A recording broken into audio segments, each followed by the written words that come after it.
Anyway, we're doing monster time. It is monster time. Is it? Let me just check my watch. Guys, it's Monster O'Clock. Let's just check time.is. It's monster o'clock. We just swing on. The quote for the day is, shoot, it's the monsters behind you there. Sam, what monster's happening? So, the monster for this week is proof that, after Kaijun, is that evil can come in tiny packages as well. And that's going to be in the Quickling. Sorry? The Quickling? Yeah. How tiny is it? Like tiny. It's a tiny fae. The picture in the book is it's running on a lily pad, like in water. And the little blue guys. Okay, I'll start with a big Norman to set a certain scale. Then I guess he can have it on the palm of his hand. They're great. They're like little evil pixies. Yeah. Okay, so it's an evil. It's chaotic evil. You give it to me, and I'll incorporate once I give it a stage to stand on. So, they live in forests. They're so fast that they kind of exist, like, they're fast enough where, like, they perceive time in a different way to us. So the book describes that, like, to them, like, rain falls downwards like lazy snowflakes, lightning crawls in a meandering path from cloud to cloud. Jesus Christ. Hurricanes, like, kind of gradually approach. They experience time in a much different way to us. It's a curse from the Queen of Air and Darkness, the dread ruler of the Gloaming Court. So they were once a lazy race of like egotistical fae, and they wouldn't like answer her summons in time. So she cursed them with hate, like she hastened them and shrunk them down to a tiny size. So basically, their internal clock has been like rapidly accelerated. So they perceive things a lot faster, but their time is much shorter. They live for like 15 years. But they perceive things much quicker. Do they move? They move quicker as well. They move quicker as well. Okay. Yeah, a lot quicker than a normal person. We're talking their speed is 120 foot. Oh, that's pretty quick. Yeah. Okay. Okay. What do they have / do? Do they have equipment or? Yeah, so they are little pixie people, but they wear like clothes. Like the one picture in the book has clothes and like a little sword and stuff. So yeah. Oh, a little sword, nice. Yeah, they have daggers that they attack with. Is that their primary attack? Their primary attack is attacking with their dagger. Yeah. Nice. Okay. I guess the interesting thing about them is like there's probably a bit of more use case with them because the other section of the book is it talks about mischief, not murder. So while they're chaotic evil, it's more like a capricious nature. So they're more likely to kind of perpetrate acts of mischief on slower creatures. So like like tying up people's bootlaces. Yeah. Like removing belt buckles, but it can get like they don't really care how much damage it causes to people. They're classic old school stories of fairies where they could still like a joke for an old like Shakespearean elf will include tying up your shoelaces, but then it'll also include like murdering your horse and leaving its body like in your kitchen and going like, haha, nice, good joke. Yeah, kind of. They don't really have the similar sort of sense of humour to regular people. They don't. They like causing discord. So like they'll like steal important letters or like steal coins for the poor or like plant a stolen item in someone's bag. So they like to cause trouble for people because they move so fast and their body clock's so fast. They're also thinking very quickly as well. Yeah. So they're always they're always moving. They're always planning to do something. Right. So they're never stationary. So that's kind of what their nature is. When it comes to like combat, they're only a challenge rating of 1. Okay. They have an armor class of 16 though. Because they're hard to hit. Yeah. Because they have 23 decks. Oh jeez! Wow! 23. Yeah. Not many things like break 20 for deck. Quite a few things break 20 for strength and con and stuff, like really big stuff, as we've seen recently. But not many things that I'm aware of break the dex 20. So that's pretty interesting. Probably mainly because of the amount of AC it gives. Yeah. Being annoying. It'd probably be quite difficult. I'm gonna draw. They're just humanoid, little human. They're little humanoid fae. They have very long ears. They're like purplish in color. They have this one picture their hair is quite long, but obviously like wisping behind them because obviously they're moving so fast. But their movement kind of also goes into like they don't really have many abilities, but they have like a thing called blurred movement, and they have the evasion ability that like rogues have. Okay. Like the blood movement means attack rolls against them have disadvantage unless they've been incapacitated or restrained. I guess to kind of talk, to imagine about how they're so small and they move so fast. unless they're being actively stopped, they're going to be really hard to hit. Yeah, and obviously evasion. If you don't know, those listening, normally if they're like an area of effect or something to make you take a dex saving throw, you don't take half damage. Yeah, like that. If you succeed, you take no damage, and only take half on a fail. So right, yeah. And it attacks 3 times per turn with its daggers. They're not particularly amazing. They have a +8 to hit, which is pretty good for translating one actually. Yeah, I think it's actually I've just realised that's quite good, and they do hit quite well as well because they're 1d4 +6. So I mean, yes, average hit of 8. A standard dagger attack, but for something this hard to hit. How much health do they have? I assume it's 10.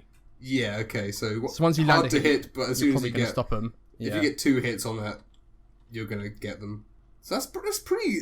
It's harder than you. It's a tougher thing than you might expect. Again, challenging 1 it is low, but remembering that like most like things you're meant to fight hordes of are going to be challenge rating like a quarter or like an 1/8 even sometimes. Yeah, I guess. Maybe I mean, when I was thinking of use cases, I guess I was thinking of like the idea of, you know, if the party's just like taking on some like you kind of like low end kind of, you know, not quite radiant quests, but you know, like yeah, you know, like someone keeps like, you know, stealing, like stuff keeps getting stolen, or you know, people are complaining of like, oh, there's like a, you know, there's an argument between some people because like someone's got something on them they shouldn't have, and they're protecting their innocence. You could have like the end result of one of those little quests being a quickling, which I guess would just be a little encounter on its own, or you could, you know, because they're non-violent, you could try and make it like a non-combat scenario maybe, because they can speak common.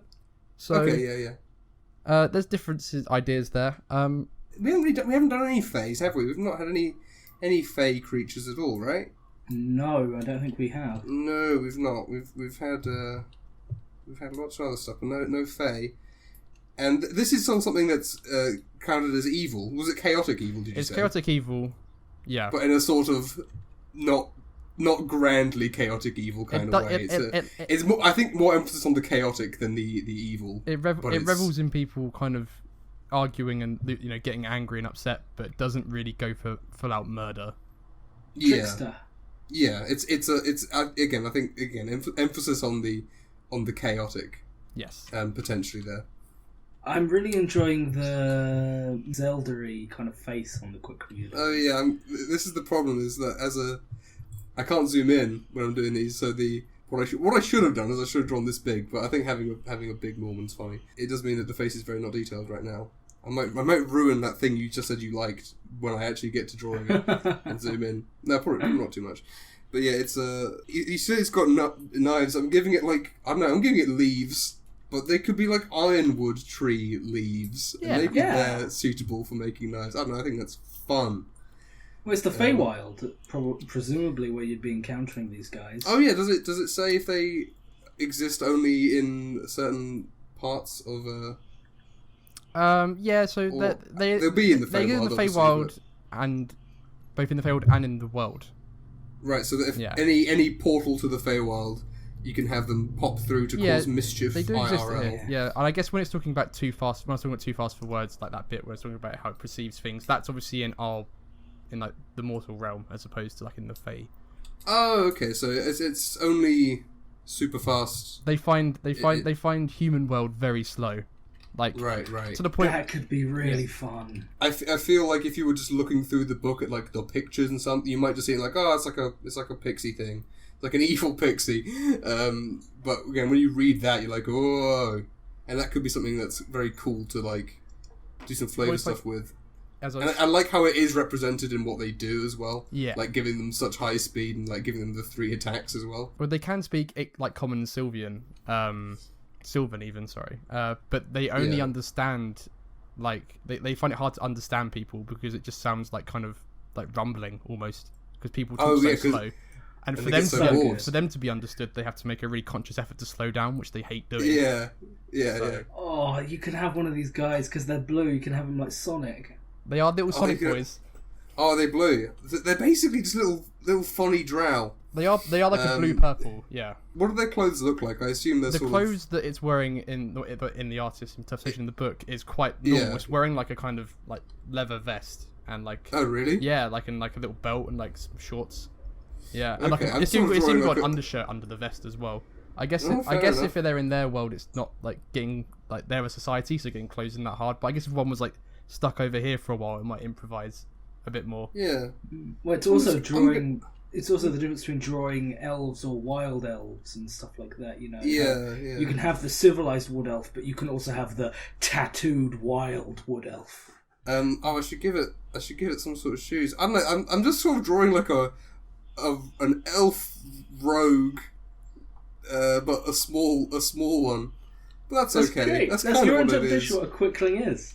Yeah, I feel like this is one of those ones where like I ideally I would like have all the time in the world to myself to like think about how I'd make this different and unique. I didn't know that was exactly quite like what quicklings are, what you said, Sam, like, you know, with them, how they have to talk slow. I think it'd be really fun if that was just for everything from the Feywild in your game. Right, you know, like how everything has to like slow down how they talk. Well, I can imagine that would be a cool like little thing for just the way you're role playing. Like you have like a regular Feywild character, and then you can have them getting bored with your NPCs as they talk. But you're not your PCs even like have them go yawning during your PCs talking, and then they meet one of these, and it's even more so. I think that could be fun as well. I think there's a lot of sort of fun roleplay stuff that you can have with Feywild creatures because they are designed in a way to be frustrating. These, I suppose, are for the party. They're tricksters, hard to, not things with high AC are annoying to fight for anything. And then if you also give that the evasion like it has, that's going to be hard for wizards to fight as well, not just for your melee characters, because they're going to go, sod this, I'm going to shoot it with a fireball, and that's going to be the end of it. And then they all roll, what was it, 23 decks? So they're all going to roll with plus 6. Like 6 to like dodge, and then they avoid all the damage. So it's basically fighting the rabbit from Monty Python. Yeah, basically, yeah. Yeah, I think they're pretty cool. I think it's cool to have chaotic evil aligned monsters that aren't just mindless. I'm going to kill you and hit you with a big weapon. That's a really good point, actually. Yeah. The Fae is full of that stuff. Because we've had a lot of chaotic evil stuff recently, and it's all just been big smash eat thing, and that does come with what we were doing, must be said. But and that's fine. But I think having chaotic evil, it's a little bit more interesting. Is something that doesn't come up a lot in like the everyday chaotic evil monsters. Pretty basic in that it's just it eats things to survive, but also it kills things because it's evil. I quite like it as well because it gets that Fae element across that. It's just very high fantasy, you know, pixies in the forest, but the pixies are going to kill you. Yeah, exactly. It's not all fun and games in the Feywild. Like when you go into the Feywild, you'll be like, oh, it's beautiful, it's trees, wonderful, nice. And obviously, you know, a pixie, you might go, oh, a sweet, cute little pixie. And then, you know, it's got a knife. and then you realise all these beautiful trees are also kind of alive and aren't necessarily, they're not as keen to have you there as you are to be there. I really, really want a meme drawing of this. Have you seen the meme with like the baby running with the knife? And then the camera cuts. Like, what have we got there, Quickling? A knife. And then everyone goes, no! Oh, no! No one's... who knows how fine he is, actually. He doesn't look happy, but he's also, you know... He's taken potentially worse. He took that one punch from that doppelganger, and doppelgangers are pretty tough punches, if I recall. Yeah, but yeah, about like Fae that kill you, like there's things like red caps, right? Which are like evil gnomes and things like that. Okay. Like there are these creatures out there, and that what's great about like the Feywild and stuff is that you don't need to run them as villains. No, you could run them as a guide you bribe. Right, or, you know, just... This guy's like, he just plays tricks on you the whole time. Are you going to kill him for that? Yeah, like, it's a good way to sort of test the morality of your crew. Depending on, like, how serious you want to be with it as well, like... As you said, like, there's a lot of things in D&D that, depending on your party, they might just kill an NPC because they find them annoying and then expect that to not be considered super evil, depending on how serious they're used to the campaign being run. I imagine what could be quite funny with this is like kind of doing that. You can kind of like test the party, because when it goes through this thing like not wanting to murder, it starts off like doing small things, but as it doesn't actually have like a moral compass. So you could have it just follow the party round and do progressively worse things and see when they break. That could be quite funny, especially if they are good at being good. Yeah, and then you're like, all right, well, you can test how good they are. You guys have done a really good job of being nice guys in this whole campaign. You didn't kill any peasants for no reason. Well done. I've never really used the Feywild a lot myself, but I think like a traditional use for it in terms of maybe not D&D, but like use for things like it in mythology is you got to go through the. I'm thinking like kind of like going to Hades in Greek mythology. Like, you got to go there for a reason. You're not going to be there for long, and while you're in there, you're going to encounter things. But you're going to go there. You're going to get the thing that you're there for, or to meet. Who you're there to meet, and then get out. And I think having this as like a little thing, like an NPC who is on the way there to hassle the party, but not directly antagonize them, could be quite a little bit of fun. And again, with the whole, they have to deliberately speak very slowly at all if they want to be understood, then I think that could be quite fun to actually run that as a DM. And it means that as a DM, you can have a little bit of revenge by calling your party a bunch of boring, slow-talking idiots. Yeah, it'd be fun. Some players will love him, some players will love to hate him.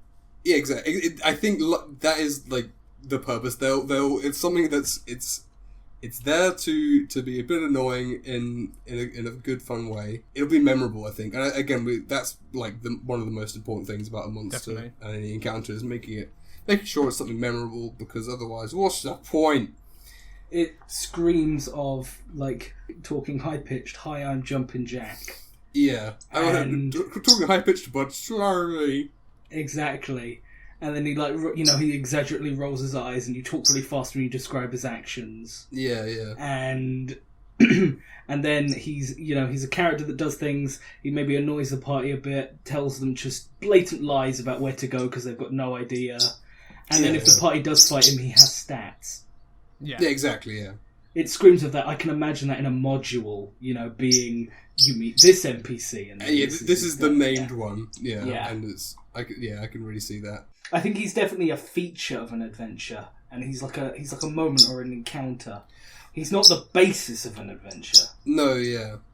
And I think like the way it's sort of statted kind of proves that's the way you're supposed to use it, because again, challenge rating 1 it's not high, but it's too high to have it as like the bulk of like a lot of you couldn't have a lot of these in an encounter, really. It would be too weird. Yeah, I think it'd be 1, really, wouldn't it? It's not like goblins where you have loads of goblins, or you can have a couple goblins if it's low level. This is like you're not going to have like 10 of these for a mid to high level encounter. That would be too odd. And you might have at most like 2, and then like their AC is too high to have them as like a horde enemy anyway. Well, talk to something that we do like 4th edition. Oh yeah. These guys cry out. Right, exactly. Yeah. Like once you get to a high enough level, their hit points don't matter. But they're tiny little things. You hit them, they die. Yeah. But again, the thing, all the stuff about them is kind of about their personality in a way. And there's not a lot of stuff. And I'm just saying, it means that like everything about them is encouraging you to use them not as a combat encounter. Yeah. Even though they're pretty good, as they're actually quite tough. And I think that's another reason. Is like maybe you do goad your party into attacking it by being annoying with it, and then they do, thinking it'll be easy, and then you're like, well, and it kicks their ass. Yeah, it's got 18 AC. No, what's its AC? It's got 16 AC, but everyone's got disadvantage to attack it. Yeah, exactly. And if it is a lowish level party, well, if it's level appropriate, a level 1 party, this thing could very easily destroy a party of level 1 adventure on its own. But yeah, the way the way that I was talking about using it could always be you do that early in the adventure, and then they go to the Feywild, and they arrive in the Feywild, they stand up, and then you see you arrive in the village of these guys. Yeah. And it could be really funny for the whole party to be like, oh no. Shall we put some numbers to it? Let's put some numbers to it. You guys go. I'll have a think. I'm going for a non-prejudice, absolutely solid 9. Oh yeah, okay. Yeah, non-prejudice, nothing. I did the Feywild recently. Oh yeah. I did it for quite a while. Yeah. I thought about using them, and I chose not to. That's fair enough. Yeah. And I love the idea of making them an NPC that is this, but not even with the stats or anything. Just an NPC who is a quickling who talks fast. It's great. It's a 9. Yeah, and that's fair. I think they're pretty fun. So, I'm gonna give them like a 14. Oh really? Yeah, that's fair. I think they're pretty cool. I think myself. I'm not gonna go as high as 14, but I'm gonna go above 10. I'm thinking like a 12 to us. I think they're cool. I think of all the like little tiny Fey things, this is probably the one I'd be most likely to use, just personally, out of what interests me. And I think again, having just in terms of like combat wise, they're fun. I think they'd be a fun encounter. Oh, absolutely great! Yeah. I like how their stats tie into what they are and what they do quite well. You know, there's a lot of things where it has a lot of lore, and then what it is it hits you and it has this much health. It's like, alright, cool. Whereas this, it's a fast thing. It has high speed. It has lots of attacks as a result, and it's an intelligent thing. It has gear and clothing and stuff. I don't know. It's cool. I like it. I absolutely adore them but my 9 is based on the fact that I could have used them and I chose not to. Yeah, again, I'm only going 12. I think it's better than average. It's not as good as a ghoul, who I think I gave 13 to. I guess we should probably at some point get all those numbers I don't want to check them because they'll be really inconsistent and I want to change them. That is also true. but that is life. Oh, I love it. Very simple. Oh, that's great. I did look them up, the official ones afterwards, and the two types of quickling are gross golem or little funny gentleman. And I didn't do either of those, so I like this one way more. Like basically mini pixie elf thing. Yeah, I'm a big fan of it. I'm a fan of your style. It also reminded me. I don't know how I didn't think of this at the time, but there's a Discworld pixie called the Knack McFeel, which are very fast little blue elves or known fairies as well. They sound quite similar. Yeah, I imagine they have a common ancestor. Yeah, probably. It's probably what it is. I like the leaves. How he is slapping them clearly. Like oh yeah. Jumping. The leaves are. They've got sharpened bits. They're clearly daggers. Very, very dangerous. Yeah, I mean, Norman's clearly getting befuddled, but I don't think he's taken any real damage here. He should be. I think he'll be okay. I think I don't know though. He might walk away with a lighter coin purse. Yeah, that's the thing. Yeah, who knows? Or maybe he might be wedgied. Oh yeah. Again, I didn't really. If I spent more time thinking about it before just immediately starting, then I probably would have had it pranking him as opposed to attacking him. But it's fine. This is a violent prank, so it's totally accurate. And it's fine. the prank where I beat you up and take your money. Yeah, it's like get pranked. Yeah, exactly. Like a proper YouTube pranker. We're influencers and we're gonna prank people by oh my god, that's another stealing great them or something. Wasn't that one of them? Anyway, it's totally unrelated. It's just a prank, bro. Just a prank, bro. Yeah. Oh my god! Now I've got the idea of that you have it so that they are like influencers, so like they're talking to camera constantly, but it's like they've got an audience of other quicklings in a bush. Yeah. They're all laughing their heads off, and they do increasingly worse things to you, and they go, "No, it's just a prank, bro. It's a prank." It's so good. Like a group of they just keep saying so it's dumb. just a prank, and they just keep That would be funny. picking on you guys. I think it works because influencers are chaotic evil. So that's definitely true. If you're trying to like influence make a living me off of YouTube and gain and build an audience, you're probably chaotic and potentially evil. Yeah. I mean, we are. Yeah. Certainly evil here at Big Draw. Big Draw was actually what I was thinking of. I was waiting for him to finish so I could say Big Draw. I think Big Draw is probably gonna shut this part of it down so that you don't hear about it. Yeah, censorship. You can't know about the inner workings. So these videos, some of them are quite long. So I've got a tip here from a Quickling. Just play them at 1.5 speed. Yeah. If you think they're too long, and then and then you'll get through all the way to the end when you hear the bit where we say to subscribe. Yeah. That's the important bit of the video. Yeah. And you know what? If you do miss it, just take the video back to the beginning and then play it through again at regular Or maybe speed. send it to a friend and ask them to tell you what they think is happening. Because, you know, a fresh pair of eyes and ears on everything is always a good thing. And you shouldn't just trust your own perceptions. You should listen to your friends. You might have failed the role. You might have failed your perception roll when watching this. So get a friend to do it too. That's a good idea. Yeah. And if you did that, thumbs up. Yeah. Thumbs up yourself and us for a job well done. Give yourself a thumbs up. Every like on this video is a like for the audience. Or audience. Hey, we've got more than one audience these days. Oh. There's at least two. There are couple of people watch dozens this. of us. There are dozens of us. You haven't said the awful phrase recently to refer to the audience. What, the creators? The creators. Yeah. Plus no.